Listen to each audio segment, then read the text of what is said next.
hapon po guys. Ito na naman panibago ating video. Last week natanggal na yung mga forma. Yon. Tanggal na lahat. Ito na naman ang lagyan natin ng lagyan natin ng semento at saka gagawa ito mamaya. So, di muna ngayon kasi medyo maulan. So guys,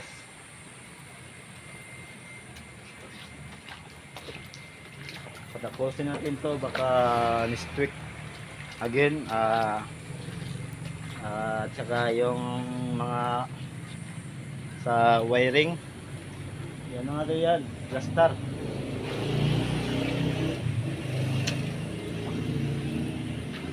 Wala bala sa wiring. Dito itong iba lagyan natin ng yan to, beam doon sa gitna, saka doon yan, ilan kaya to, sa dalawa, tatlo, 4, 5, 6, 7, 8, yan, 10.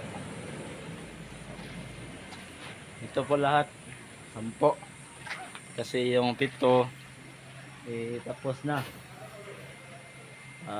Pag may oras pa at saka may mga forma, buhos tayo ulit. At dito lang nagtatapos ang vlog natin. Magandang hapon.